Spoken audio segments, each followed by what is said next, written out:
जवाहरलाल नेहरू के political ideas हमने देखे हैं, उसकी इंटरनेशनलिज्म पे क्या व्यू है, नेशनलिज्म पे क्या व्यू है, सोशलिज्म पे क्या उसकी व्यू थी। तो उसका जो एक और आइडिया है that is secularism, a brief idea of Jawaharlal Nehru that is secularism. Secularism के बारे में उसके जो आइडियाज़ हैं वो basically right from his birth से हैं, because his ideas about secularism were born in his childhood when he experienced it being nurtured in a secular ambience. उसकी परवरिश ही सेक्युलर निज़ाम में हो रही थी, सेक्युलर परवरिश उसकी हो रही थी। कैसे? His resident teacher was Ferdinand T Brooks, तो वो क्रिश्चियन था, theosophist. Interactions with Annie Besant, वो भी क्रिश्चियन थी। एंड मुंशी मुबारक अली, मुसलमान, a munshi of his father. And living with Jews in Harrow left a deep, तो जीव्स के साथ वो रहा था। Harrow left a deep impact on him and at the initial level removed many religious dogmas from his mind. तो जो उसकी परवरिशी हुई है, चाहे वो फर्दिनेंड ब्रूक्स थे, एनी बेसेंट थी, मुंशी मुबारक अली थे, या जीव्स के साथ उसका रहन सहन, उस सब से एक डीप इम्पैक्ट पड़ा है। और उसकी जो रिलीजियस डोगमास है वो उसके माइंड से इनिशियल लेवल पर ही ख़त्म हो गए, रिमूव हो गए। तो एक ब्रॉड माइंडेड सी उसकी सेक्युलर बिगिनिंग हुई थी राइट फ्रॉम द बर्थ। और war of independence in 1857 was its reflection when Hindus and Muslims had fought together.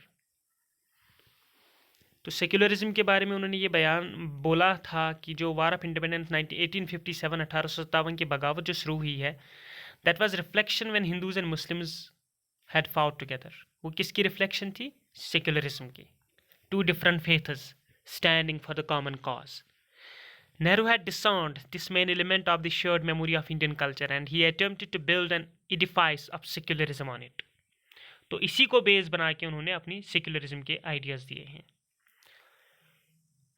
He always upheld the cause of nationalism by bringing together people from all major religions on the issues of national unity. तो national unity के लिए different faiths से cause of nationalism के लिए या national unity के लिए उन्होंने लोगों को जमा किया है, ऑर्गेनाइज किया है। और वो लोग एक ही कम्युनिटी या एक ही फेथ से नहीं थे, but from all major faiths and religions और cultures. According to Nehru, India is a country with multiple religions. Hence, the government can never be biased towards any particular religion.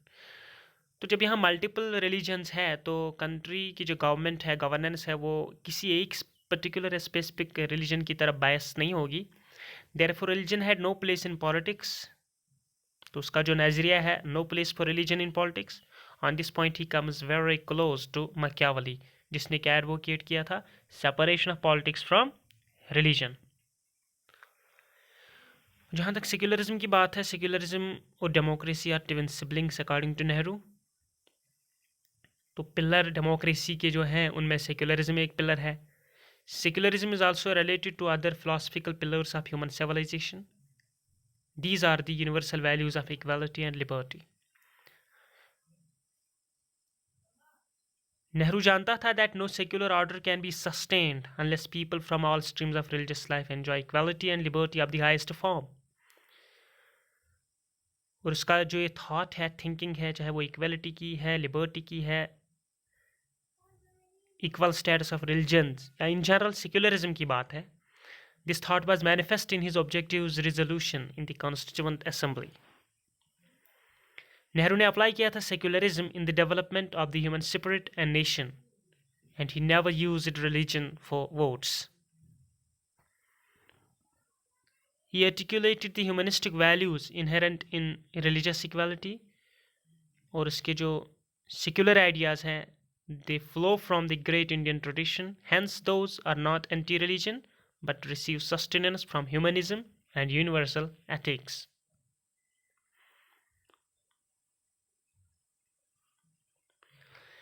Nehru was a rationalist knowing well, उसको पूरी तरह ये पता था that human values were superior to religious orthodoxies.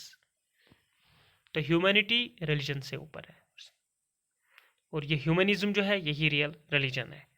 तो his secular credentials were based upon his rational humanistic attitude towards life, and this life was much more important than the one after death. According to Nehru, humanism is real religion and serving the downtrodden the greatest worship. Nehru embodied and practiced this in full measure.